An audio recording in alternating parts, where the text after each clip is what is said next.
Assalamualaikum warahmatullahi wabarakatuh. Salam sejahtera bagi kita semua.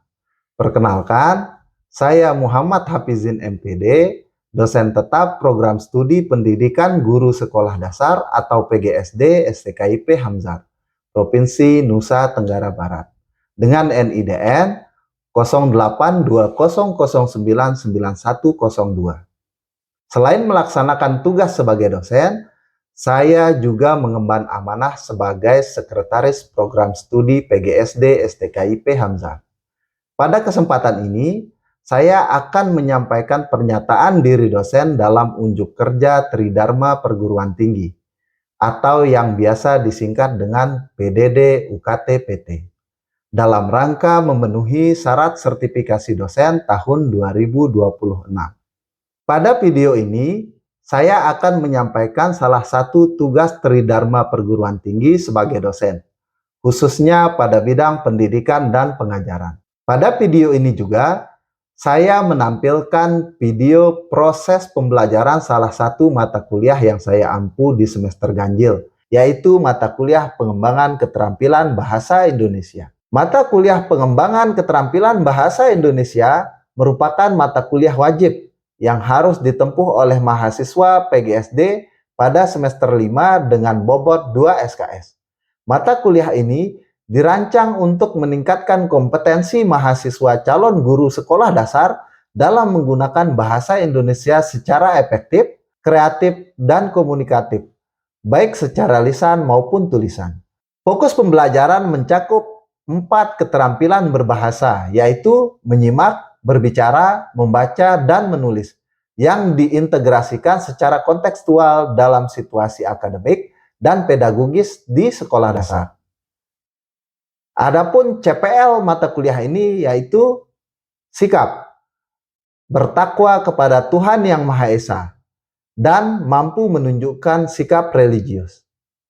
2. Menunjukkan sikap bertanggung jawab atas pekerjaan di bidang keahliannya secara mandiri. Keterampilan umum. 1. Bekerja sama dan berkolaborasi dalam merancang, melaksanakan, dan mengevaluasi pembelajaran bahasa Indonesia secara profesional. 2. Mengambil keputusan pedagogis secara bertanggung jawab berdasarkan data, teori, dan hasil refleksi pembelajaran bahasa Indonesia. 3. Menunjukkan sikap profesional dan etis sebagai calon guru SD dalam pengembangan dan pembelajaran keterampilan berbahasa. Keterampilan khusus. 1. Menganalisis karakteristik peserta didik SD dalam pengembangan keterampilan menyimak, berbicara, membaca, dan menulis. 2. Merancang kegiatan pembelajaran keterampilan berbahasa Indonesia yang integratif, kontekstual, dan sesuai dengan kurikulum SD. 3. Mahasiswa mampu memanfaatkan sumber belajar dan media pembelajaran digital maupun konvensional dalam merancang pembelajaran peningkatan keterampilan berbahasa Indonesia di sekolah dasar. 4. Mampu membuat produk media pembelajaran bahasa Indonesia di sekolah dasar yang bertujuan untuk meningkatkan keterampilan berbahasa, yaitu menyimak, berbicara, membaca, dan menulis. Adapun capaian pembelajaran mata kuliah atau CPMK mata kuliah ini yaitu 1. Mahasiswa mampu menguasai konsep keterampilan berbahasa Indonesia, teknik berbahasa secara lisan maupun tulisan dengan ragam bahasa menggunakan model pembelajaran berbasis proyek. 2. Mahasiswa mampu mengambil keputusan berdasarkan analisis informasi dan data yang terkait dengan bahasa Indonesia untuk merencanakan, melaksanakan, dan mengevaluasi kegiatan pembelajaran sehingga dapat diadaptasi dalam berbagai kondisi pembelajaran. 3. Mahasiswa mampu memanfaatkan sumber belajar dan media pembelajaran digital ataupun konvensional dalam merancang pembelajaran peningkatan keterampilan berbahasa Indonesia di sekolah dasar. 4. Mampu membuat produk media pembelajaran bahasa Indonesia di sekolah dasar yang bertujuan untuk meningkatkan keterampilan bahasa, yaitu menyimak, berbicara, membaca, dan menulis. Sub CPMK. 1. Teori keterampilan berbahasa. 2. Menyimak. 3. Keterampilan berbicara. 4. Berlatih membaca. 5. Berbicara. 6. Menulis. 7. Literasi baca tulis di SD. 8. Gap kebutuhan di lapangan tentang keterampilan berbahasa Indonesia di sekolah dasar. 9. SDGs. 10. Analisis keterampilan. 11. Urgensi literasi SD. 12. Literasi SD. Adapun teknik yang saya gunakan pada perkuliahan ini yaitu teknik DIA, yaitu Delivery, Interaction, and Assessment.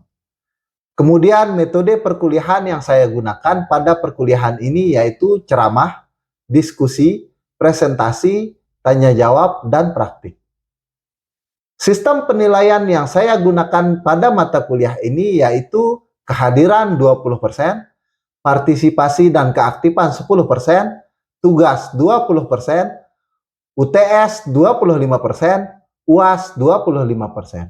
Untuk lebih jelasnya, mari kita sama-sama saksikan video pembelajaran berikut. Selamat menyaksikan. Baik, Assalamualaikum warahmatullahi wabarakatuh. Waalaikumsalam warahmatullahi wabarakatuh. Ya, bagaimana kabarnya pada hari ini? Sehat semuanya? Baik, hari ini kita akan melanjutkan perkuliahan pada minggu sebelumnya. Pada minggu sebelumnya kita sudah berbicara tentang keterampilan berbahasa Indonesia. Oke, pada hari ini kita akan memulai dengan materi menyimak. Nah, berikut adalah materi konsep dasar menyimak dan strategi menyimak.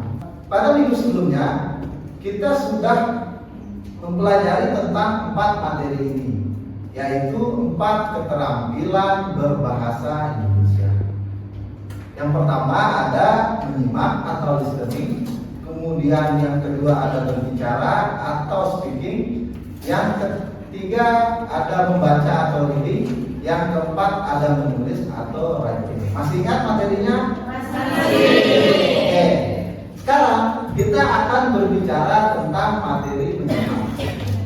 Adapun tujuan dari perkuliahan kita pada hari ini yaitu 1. Memahami pengertian menyimak, ya.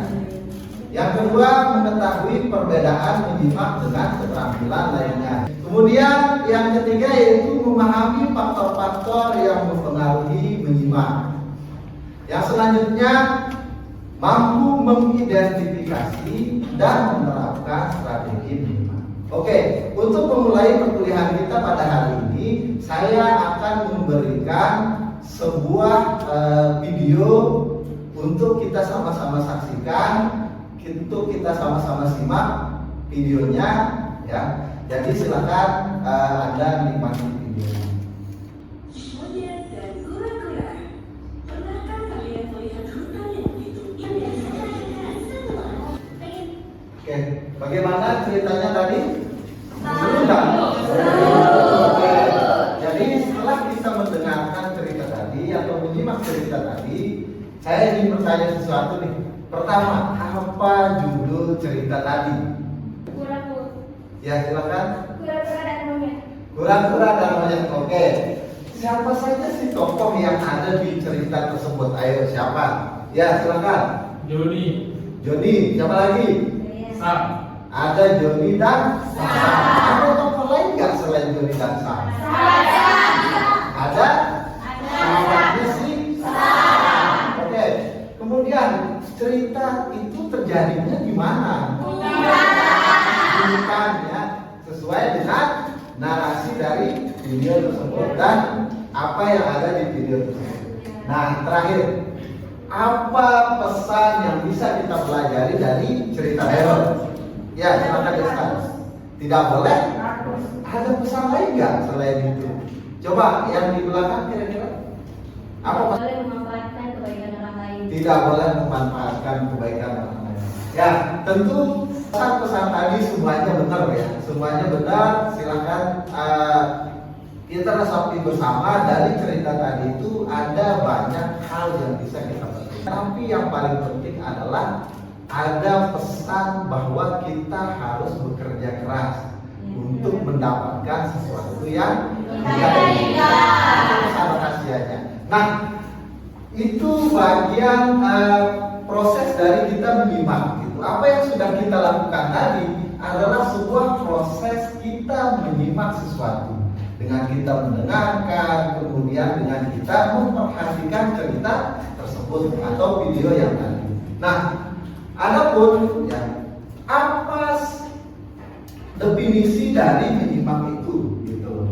Definisi dari menyimak itu adalah proses menangkap pesan lisan secara sadar, artinya pesan yang disampaikan oleh orang lain, kemudian memahami, kemudian menafsirkan tentunya, dan merespon ujaran. Kita merespon ujaran, merespon apa yang orang lain sampaikan. Oke, selanjutnya apa sih ciri-ciri dari menyimak? Ciri-ciri dari menyimak itu yang pertama adalah fokus pada pembicara. Ketika kita menyimak, kita akan fokus pada orang yang berbicara.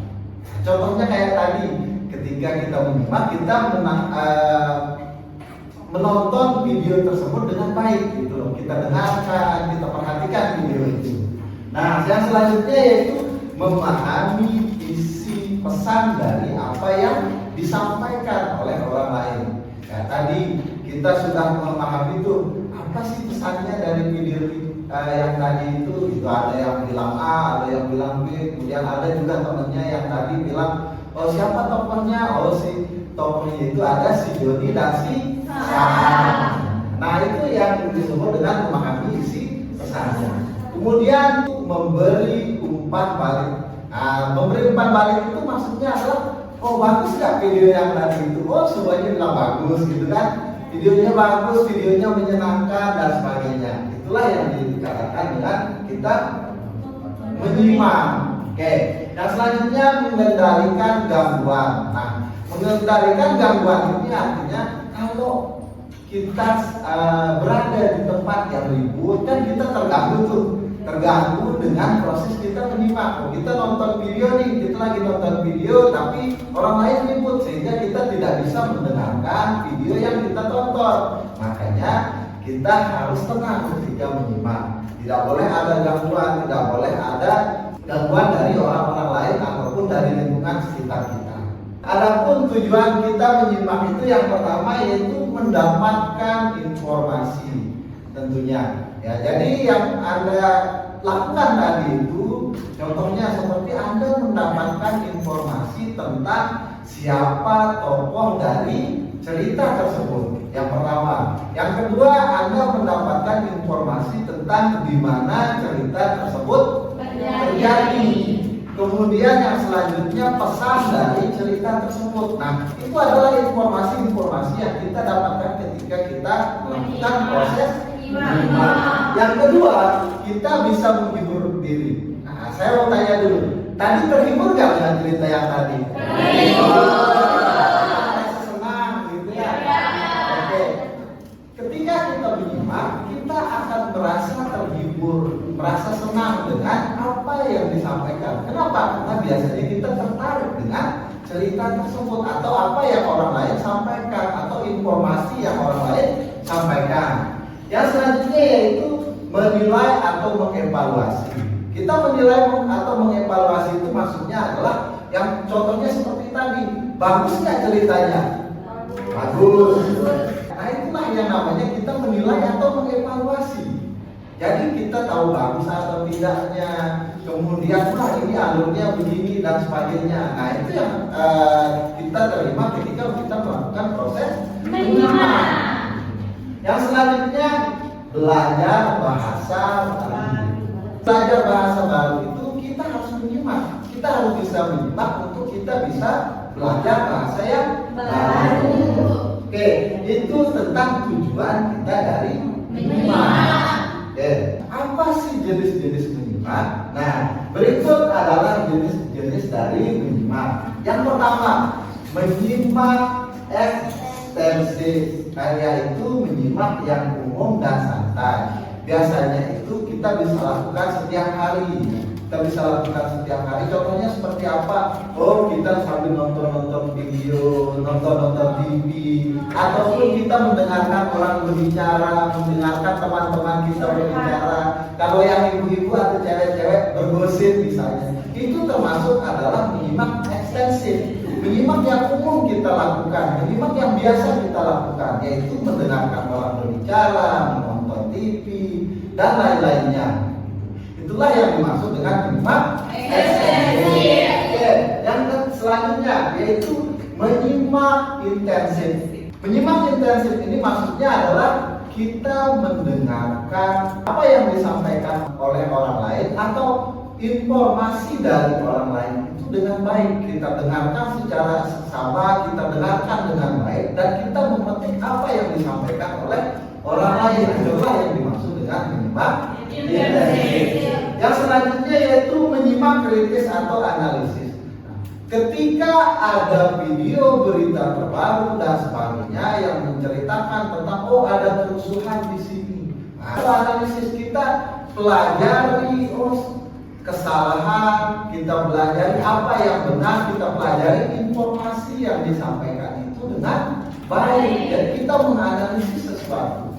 Contohnya kayak tadi, Anda sudah menganalisis misalnya ceritanya itu tokohnya siapa saja misalnya. Pesan yang disampaikan itu apa saja. Nah, itulah yang dimaksud dengan menyimak kritis atau menyimak analisis. Yang selanjutnya yaitu menyimak apresiatif, yaitu untuk karya seni, musik, dan sastra. Nah, untuk ini ya sangat sering kita lakukan setiap hari. Itu tentang jenis-jenis menyimak ya. Nah, yang selanjutnya faktor-faktor yang mempengaruhi menyimak. Yang pertama ada faktor internal. Faktor internal itu adalah faktor yang dari dalam diri kita. Yang selanjutnya ada faktor eksternalnya. Faktor eksternal ini yaitu faktor dari luar dalam diri kita. Hambatan-hambatan dalam menyimak. Yang pertama yaitu gangguan fisik, yaitu bising atau jaraknya. Ketika ribut, kemudian jaraknya terlalu jauh misalnya dari apa yang kita dengarkan, tentu kita tidak bisa menyimak dengan baik. Yang selanjutnya ada gangguan psikologis, minat dan kelelahan. Ketika kita capek, kemudian kita merasa lelah misalnya, tentu itu akan berpengaruh sama sekali dengan kita. Yang selanjutnya gangguan linguistik, misalnya kosakata dan kecepatan bicara. Kalau saya berbicaranya terlalu cepat, kemudian Anda itu tidak bisa mendengarkan dengan baik, tentu itu akan berpengaruh terhadap apa yang Anda mengerti tentang apa yang saya sampaikan. Ini akan sangat berpengaruh terhadap proses kita di dalam menyimak. Itu adalah hambatan-hambatan di dalam menyimak. Nah, sekarang kita berbicara tentang strategi menyimak yang efektif. Yang pertama, menentukan tujuan kita menyimak. Ketika kita menonton video misalnya kayak tadi itu, tujuan kita itu apa? Nah, kita harus jelas. Pertama, bisa menghibur diri misalnya. Bisa saja kita ingin mendapatkan informasi dari video atau apa yang disampaikan oleh orang lain. Misalnya Anda mendengarkan ceramah, tujuannya untuk apa? Memotivasi diri. Untuk memotivasi diri. Nah, itulah contohnya. Jadi kita harus punya tujuan yang jelas ketika kita menyimak. Yang kedua yaitu mempersiapkan diri dan lingkungan. Ketika kita ingin belajar, misalnya dengan melalui sebuah video atau mendengarkan sebuah ceramah, tentu kita harus menyiapkan diri kita. Kemudian memusatkan perhatian. Anda sebagai seorang penyimak harus memusatkan perhatian terhadap apa yang ingin Anda simak. Selanjutnya yaitu mencatat poin-poin pentingnya. Agar kita tidak lupa, kita mencatat tuh poin-poin pentingnya seperti apa. Kita paham tadi itu, kita catat tokohnya si ini misalnya. Pesannya ini dan sebagainya. Nah, itulah yang dimaksud dengan mencatat poin penting. Yang terakhir yaitu memberi respon yang aktif. Nah, ketika kita berdiskusi misalnya, setelah teman menyampaikan materi, kita memberikan respon yang aktif. Kita bertanya, kita memberikan pendapat kita dan sebagainya. Itulah yang dimaksud dengan memberi respon yang aktif. Oke. Yang selanjutnya yaitu teknik menyimak dalam pembelajaran. Adapun teknik menyimak dalam pembelajaran, yang pertama kita aktif dalam proses menyimaknya, kita aktif mendengarkan, kita aktif melihat prosesnya, kemudian kita memahami, mencatat dan sebagainya. Itulah yang dimaksud dengan menyimak. Yang kedua yaitu menyimak selektif atau selective listening. Menyimak selektif itu artinya kita hanya fokus kepada apa yang kita senangi, apa yang kita inginkan. Menyimak sambil berdiskusi. Nah, menyimak sambil berdiskusi ini sama seperti kita berdiskusi di dalam kelas. Kita mendengarkan orang lain, kemudian kita memberikan pendapat kita. Orang lain mendengarkan kita, kemudian juga memberikan pendapatnya. Itulah yang dimaksud dengan menyimak sambil berdiskusi. Jadi, ketika kita ingin didengarkan oleh orang lain, kita juga harus mendengarkan orang lain. Kita harus menyimak apa yang disampaikan oleh orang lain, kita pahami, baru kita memberikan pendapat kita sendiri.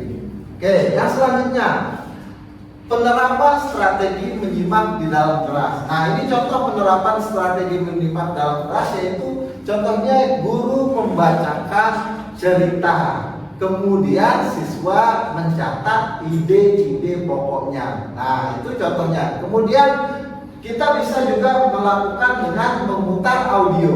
Memutar audio itu kita putarkan rekaman, kemudian kita memberikan siswa memberikan tanya jawab, kemudian ataupun kita berikan kesempatan untuk berdiskusi kelompok dan simulasi percakapan antara si A dan si B misalnya, atau antara satu siswa dengan siswa lainnya. Nah, itulah penerapan strategi menyimak di kelas yang bisa kita lakukan di dalam kelas. Jadi, Anda sebagai seorang calon guru sekolah dasar bisa menerapkan hal-hal seperti ini. Ataupun tidak memutar audio misalnya, bisa Anda memutar video seperti yang tadi sudah kita lakukan. Oke. Ya, selanjutnya manfaat keterampilan menyimak. Adapun manfaat dari keterampilan menyimak ini, yang pertama yaitu menumbuhkan pemahaman agar kita paham tentang apa yang disampaikan oleh orang lain. Yang kedua yaitu mengembangkan keterampilan berbicara kita. Ketika kita melihat orang berbicara dengan baik, itu akan menstimulasi kita untuk bisa berbicara yang baik seperti orang tersebut. Kemudian yang selanjutnya yaitu membantu belajar bahasa asing. Anda ketika mendengarkan video atau lagu-lagu berbahasa asing, tentu Anda tertarik untuk mengetahui artinya, kemudian ini maksudnya apa sih dari lagu ini. Kemudian kita juga bisa mendengarkan video orang berbicara di dalam bahasa asing. Nah, yang selanjutnya yaitu meningkatkan berpikir kritis. Ketika kita menyimak dengan baik, maka taraf berpikir kritis kita itu juga akan meningkat. Kenapa? Karena kita ada yang tidak kita pahami, kita akan bertanya, kita akan mencari tahu tentang hal tersebut. Nah, itulah yang dimaksud dengan meningkatkan taraf berpikir kritis. Nah, ini ada nggak yang pernah melakukan proses menyimak? Ada nggak? Ada. Ya, semuanya saya rasa pernah melakukan proses menyimak.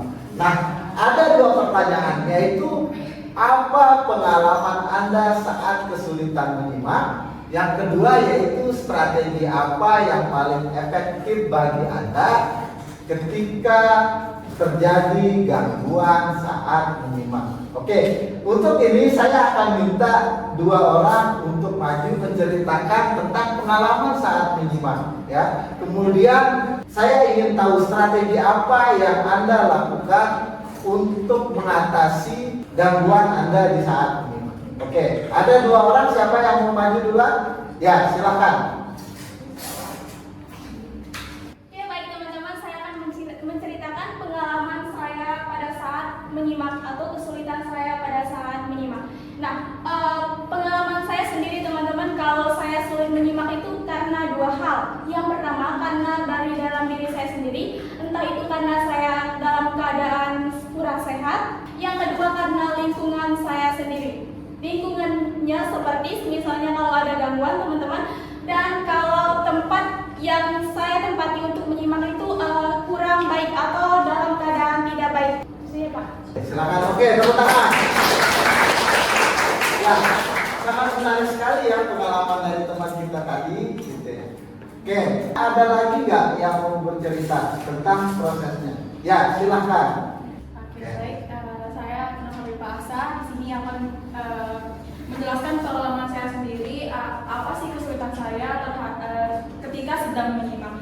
Jadi di sini untuk saya pribadi ada 3 hal yang menjadi gangguan ketika saya ingin menyimak. Yang pertama itu gangguan fisik, kedua gangguan lingkungan, dan ketiga itu gangguan bahasa. Dari 3 gangguan tersebut ada strategi yang paling efektif yang saya gunakan. Yang pertama, kalau fisik saya terganggu atau lelah atau tidak mood, biasanya saya menyiapkan diri dulu, itu menumbuhkan mood saya dulu. Saya intinya saya memastikan diri saya siap atau mood saya itu dalam keadaan baik. Itu saja.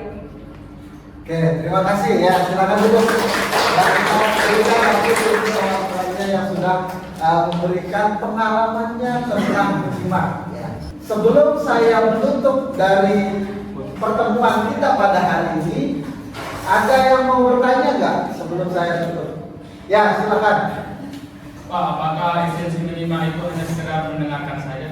Sebelum saya menjawab, ada yang mau menjawab nggak? Ada? Silakan. Ya, silakan. Kalau menurut saya esensi menyimak itu tidak hanya mendengarkan, tapi kita mendapatkan informasi dari apa yang telah kita simak, sehingga kita bisa memberikan umpan balik kepada narasumber kita langsung. Oke. Jadi ketika kita menyimak, ya, itu tidak hanya sekedar mendengarkan. Kenapa? Karena kalau kita hanya mendengarkan, orang lewat kita dengarkan, orang lari kita dengarkan. Tapi kalau menyimak, dia fokus kepada apa yang disampaikan oleh orang lain, fokus kepada pesan yang ingin kita terima dari orang lain, fokus kepada orang lain, sehingga apa yang disampaikan atau informasi yang disampaikan oleh orang lain bisa kita dengarkan dengan baik, bisa kita pahami dengan baik. Jadi antara mendengar dan menyimak itu 2 hal yang berbeda. Menyimak tidak hanya tentang mendengarkan saja, tapi kita harus memberikan perhatian kita untuk sesuatu yang ingin kita dengar. Oke, ada lagi yang mau bertanya? Ya, silakan. Apa yang harus kita lakukan untuk mengurangi hambatan dalam menyimak? Oke. Apa yang harus kita lakukan untuk mengurangi hambatan dalam menyimak itu adalah yang pertama, kita harus tahu hambatan yang kita alami itu apa. Misalnya, ketika hambatannya itu adalah faktor kebisingan atau keributan misalnya, tentu kita harus mencari tempat yang lebih nyaman dan lebih sepi untuk kita melakukan proses menyimak dengan baik. Kemudian ketika kita sedang mengalami kelelahan seperti apa yang disampaikan oleh temannya tadi, itu adalah kita harus membuat diri kita merasa tenang, santai, kemudian merasa rileks, sehingga proses menyimak itu kita bisa terima dengan baik. Oke, itu saya kira untuk pertemuan kita pada hari ini. Terima kasih untuk semuanya. Sebagai penutup dari saya, yaitu kemampuan menyimak yang baik adalah kunci dari komunikasi yang efektif. Oleh karena itu, di dalam kita menyimak, berikan waktu kita dengan baik, berikan kemampuan kita dengan baik, berikan perhatian kita dengan baik, sehingga informasi yang kita sampaikan dapat kita terima dengan baik juga. Oke, terima kasih untuk pertemuan kita pada hari ini. Sebelum saya akhiri, ada yang tidak hadir pada hari ini? Hadir semua. Oke, hadir semua ya. Terima kasih untuk kesempatannya. Saya akhiri perkuliahan kita dengan kita bersama membaca hamdalah.